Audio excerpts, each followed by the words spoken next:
예, 이번 시간에 지급명세서 관련되는 부분 정리하도록 하겠습니다. 간이 지급명세서까지 포함해서 말씀을 드리겠습니다.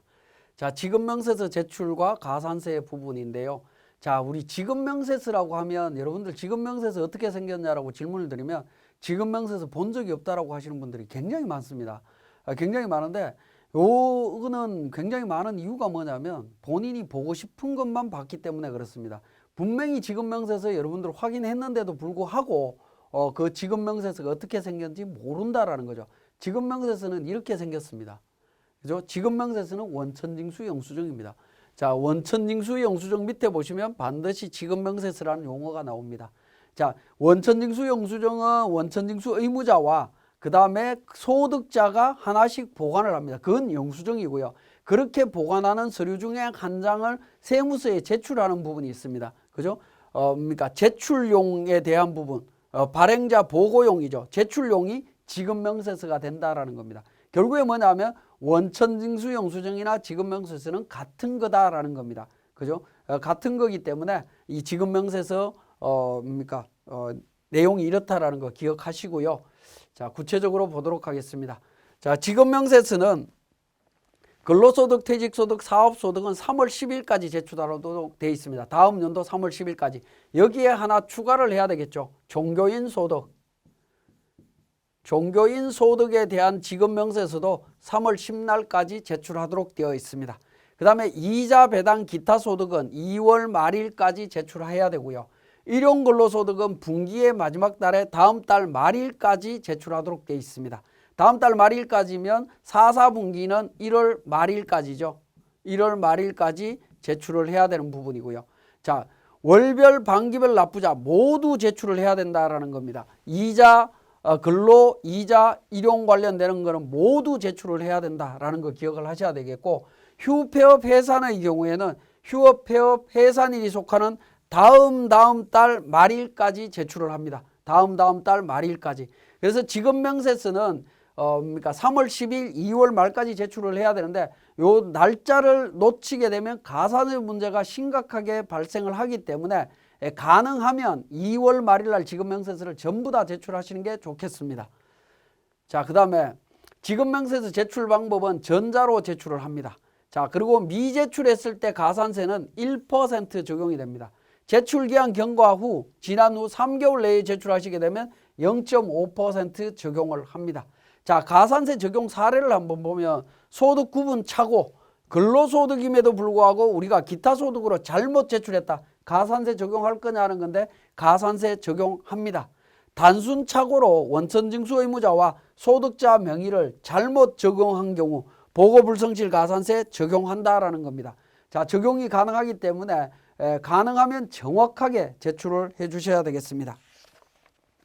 자, 그 다음에 근로소득 간이 지급명세서가 되겠습니다. 간이 지급명세서 상용 근로자에게 지급하는 근로소득 근로소득과 사업소득 부분입니다. 근로소득과 사업소득에 대해서 지급일이 속하는 반기의 마지막 달에 다음 달 말일까지, 즉 7월 31일이나 1월 31일까지 제출합니다.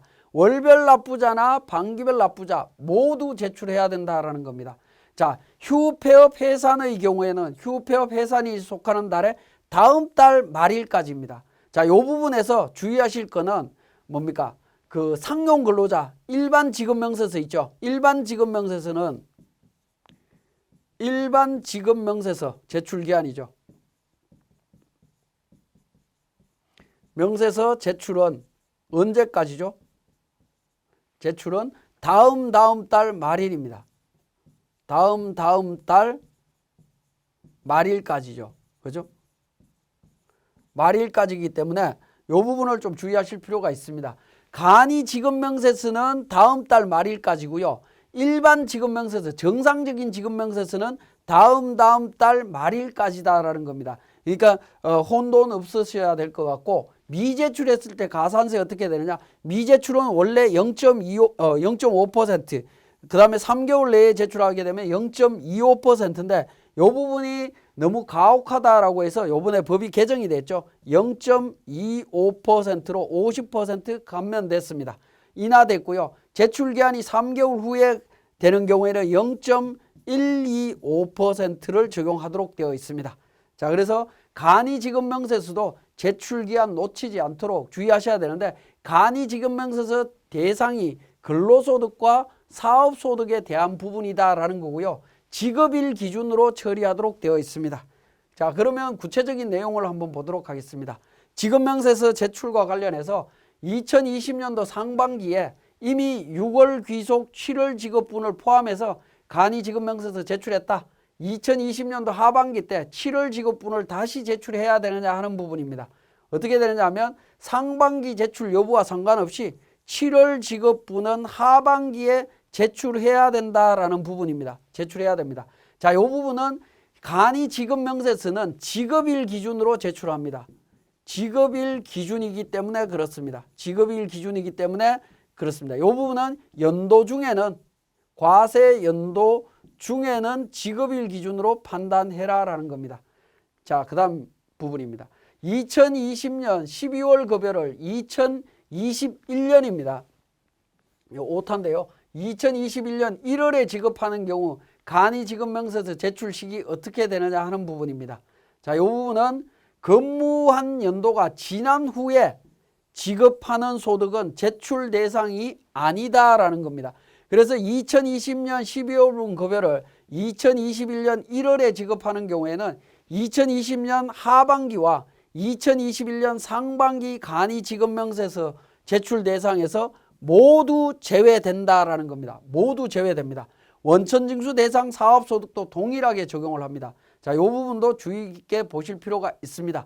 자, 12월 달 급여를 내년도 1월 달에 지급하게 되면 간이지급명세서 제출은 어떻게 되느냐 하는 겁니다. 그러면 20년도 하반기 지급이 안 된 부분이죠. 그러면 20년도 하반기 지급명세서 제출, 간이지급명세서 제출 때 제출할 필요가 없는 거고요. 그 다음에 그러면 2021년도에 지급된 부분, 20년도 귀속분이 21년도에 지급이 됐다라고 하면 어떻게 할 거냐?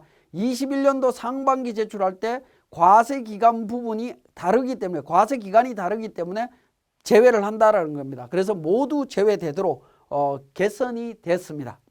자, 그러면 우리 지급명세서 관련되는 부분을 우리 세무사랑 프로를 통해서 실제 제출하는 과정들을 살펴보도록 하겠습니다. 자, 교재 403페이지 정도가 되겠는데요. 자, 근로소득 간이지급명세서 제출, 즉 연말정산 했을 때 기타 제출 서류 관련되는 부분도 같이 한번 살펴보도록 하겠습니다. 의료비 지급명세서나 기부금 명세서 관련되는 부분이 있는데, 연말정산 관리 쪽에 보시면 의료비 지급명세서 관련되는 내용이 있고요. 자, 이 부분 기부금 명세서 관련되는 내용이 있습니다. 자, 요 내용들은 근로소득 지급명세서 제출하시게 되면 자동으로 마감돼서 같이 제출이 되도록 되어 있습니다. 자, 그러면 먼저 근로소득 간이지급명세서부터 보도록 하겠습니다. 근로소득과 또 사업소득이 있을 때 간이지급명세서 제출하는 부분인데요. 근로소득 간이지급명세서 관련해서 2020년도 하반기 7월 달부터 12월 달까지 내용을 불러오시게 되면 마감 취소해서 정리를 다시 해보도록 하겠습니다. 자, F4번 불러오기를 통해서 새로 반영을 합니다. 자, 이렇게 반영해서 자료가 정리가 되게 되면 이 부분 마감해서 제출하시면 됩니다. 그죠? 마감해서 제출하시면 된다. 크게 어려운 부분이 없습니다. 자, 마찬가지로 이 부분은 이제 1월 31일까지 제출하시면 되는 부분이죠. 미제출했을 때 가산세가 있다라는 부분이고요. 사업소득 관련되는 부분도 간이지급명세서가 있죠. 그래서 사업소득 관리 쪽에서 보시면 사업소득 간이지급명세서라고 하는 메뉴가 있습니다. 자, 이 부분도 마찬가지로 하반기 7월 달부터 해서 불러오기를 통해서 내용 확인하신 다음에 제출하시면 됩니다. 크게 어려운 부분은 없습니다. 자, 상용근로자에 대한 간이지급명세서 말씀을 드렸고요. 자, 407페이지에 근로소득 지급명세서입니다. 근로소득 관리 쪽에 가셔갖고 지급명세서인데요. 지급명세서라는 명칭이 별도로 없습니다. 아까 지급명세서라고 하는 부분은 원천징수 영수증이다라고 말씀을 드렸죠. 그러니까 연말정산관리 탭에 있는 근로소득 원천징수 영수증을 확인을 합니다. 확인을 해서 구분해서 총괄로 해서 내용을 확인하신 다음에 마감을 합니다. 직원을 선택하신 다음에 F8번 마감 버튼을 통해서 마감하시면 됩니다. 자, 마감하시게 되면 근로소득 원천징수 영수증, 즉 지급명세서 제출이 정리가 된다라고 보시면 되겠습니다. 자, 백두산 같은 경우에 마감에 기부금이 들어가 있죠. 안기부, 기부금, 의료비 들어가 있고요. 송아지 없고 속리산 없습니다. 자, 이 이야기는 뭐냐면 근로소득 원천징수 영수증이 마감돼서 지급명세서로 제출될 때 기부금 명세서나 또는 의료비 명세서가 같이 함께 제출이 이루어진다라고 보시면 되겠습니다. 자, 구분에 총괄이 있고요. 중도 계속이 있습니다. 계속 근로자에 대한 부분과 중도 퇴사자에 대한 부분 확인하실 수도 있습니다. 확인하실 수도 있고요. 그 다음에 총괄로 전체를 제출하는 부분이 있는데 우리 지급명세서 제출하실 때에는 반드시 총괄로 해서 전체 제출을 하셔야 됩니다. 중도 퇴사자가 있더라도 그러니까 놓치지 않고 제출하는 방법은 총괄로 조회를 하신 다음에 제출을 하시면 되겠습니다. 자, 근로소득과 관련되는 부분이었고요.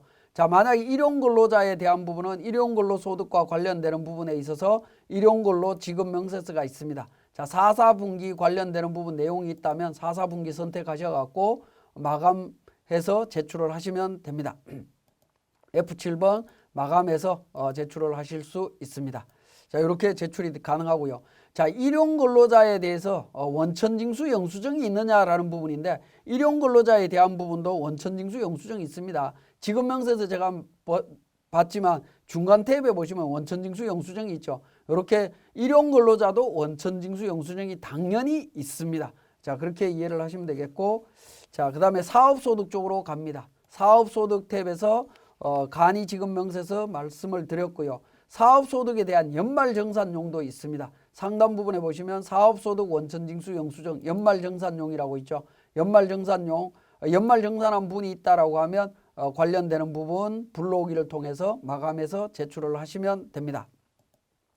자, 사업소득과 관련되는 부분에 있어서 지급명세서 제출하는 부분은 좀 주의를 하실 필요가 있는데 사업소득과 관련해서는 신고 기준이 있습니다. F6번 신고 기준이 있는데 신고 기준은 원칙적으로 지급연도 기준으로 되어 있습니다. 지급연도 기준으로 되어 있기 때문에 2011년 그리고 지급명세서 제출하는 2021년 2월 달까지 조회를 하신 다음에 그러니까 마감하셔갖고 제출을 하시면 되겠습니다.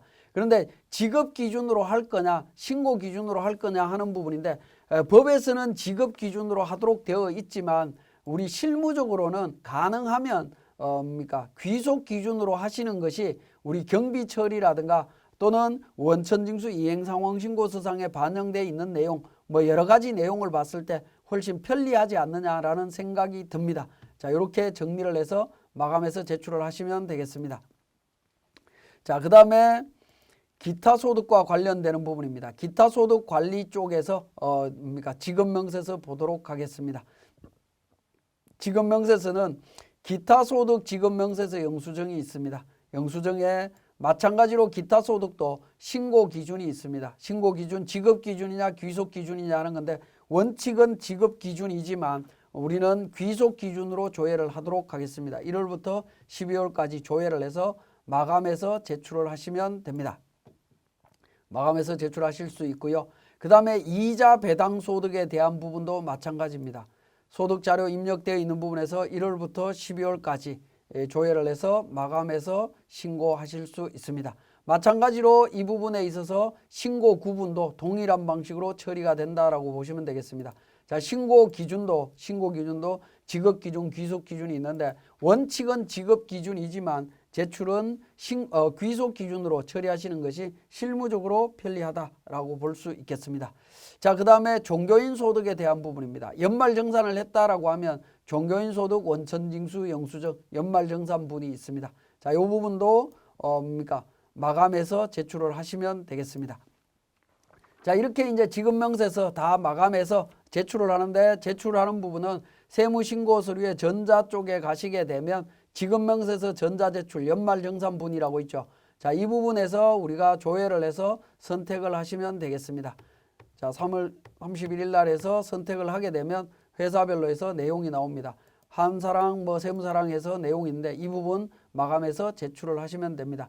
자, 전산매체 구분해서 근로소득 지급명세서 관련되는 부분이고요. 퇴직소득 관련되는 부분이 있으면 퇴직소득에 대한 지급명세서도 작성을 해서 제출을 하시면 됩니다. 자, 퇴직소득 관련되는 부분 제가 설명을 안 드린 것 같은데 인사급여 쪽에서 근로소득 쪽에 보시면 퇴직소득이 있습니다. 퇴직소득 원천징수 영수증 부분을 1월부터 12월까지 조회를 해서 마감해서 제출을 하시면 됩니다. 자, 그래서 전자로 제출하실 때 지급명세서 관련되는 부분 전자로 제출하실 때 보시면 전산매체 구분해서 보시면 소득 종류별로 기타 소득 지급명세서 관련되는 부분이 있고요. 자, 마감해서 제출하시면 되겠고, 그 다음에 사업소득 관련되는 부분이 있습니다. 별도로 제출해서 하셔야 됩니다. 자, 이 부분 보시면 지급명세서 관련되는 부분을 전자로 제출하실 때 작성하신 소득 종류별로 하나하나 별도로 제출을 하셔야 됩니다. 그러니까 전체를 한꺼번에 제출하는 방식이 아니기 때문에 여러분들이 실수하실 수 있다라는 겁니다. 이자 배당 소득이 있는 회사 같은 경우에 이자 배당이 있다라고 하면 관련 내용 조회하신 다음에 마감해서 또 제출을 하실 수 있습니다. 이렇게 전자 제출할 때 지급명세서는 종류별로 소득 종류별로 놓치지 않고 실수 없도록 정리를 하셔야 되겠습니다. 자, 그 다음에 간이지급명세서 관련되는 부분도 마찬가지입니다. 간이지급명세서 근로소득과 사업소득이죠. 자, 하반기가 되겠죠. 하반기에서 1월 31일까지 내용해서 조회해서 제출하시면 되고요. 마찬가지로 사업소득 관련되는 부분입니다. 사업소득도 하반기 거 관련해서 조회해서 제출하시면 되겠습니다. 자, 지금까지 그 지급명세서 관련되는 부분을 제출하는 방법을 말씀을 드렸는데요. 자, 지급명세서 관련되는 내용들이 근로소득부터 이자 배당까지 다양한 소득들이 있습니다. 근데 우리 회사에 지급명세서 관련되는 내용이 어떤 게 있는지 확인하시고자 하신다라고 하면 우리 세무신고 서류에 보시면 원천신고 검토표라고 하는 부분이 있습니다. 자, 이 부분을 클릭해서 한번 보시게 되면 우리가 그러니까 인사급여 쪽에서 소득으로 등록한 근로소득, 퇴직소득, 일용, 그 다음에 사업, 이자, 기타에 대한 부분 내용을 일괄 요약표로 확인하실 수 있습니다. 급여자료 입력 쪽에서 보시면 급여와 관련되는 부분과 퇴사자에 대한 부분 내용 정보 확인하실 수 있고요. 그 다음에 일용사업, 기타 쪽으로 가게 되면 일용급여, 사업소득, 퇴직소득, 기타소득, 이자 배당 내용을 전체 다 확인하실 수 있습니다. 그렇기 때문에 지급명세서 제출 여부를 확인하실 때 원천신고 검토표를 출력하셔서 급여 부분 제출하시고 확인하시고 일용 부분에서 하나하나 제출하시면서 확인하시면 신고 누락이 없을 걸로 보여집니다. 그래서 원천신고 검토표 반드시 활용하시면 좋겠고요. 근로소득 쪽에서 보시면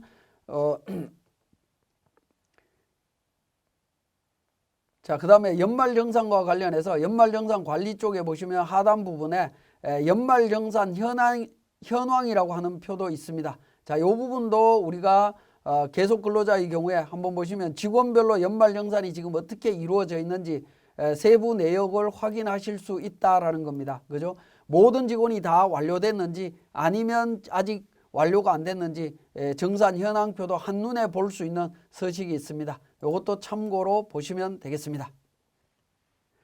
예, 지금까지 세무사랑 프로를 활용한 2020년 귀속 연말정산 신고 실무 교육을 종료하도록 하겠습니다.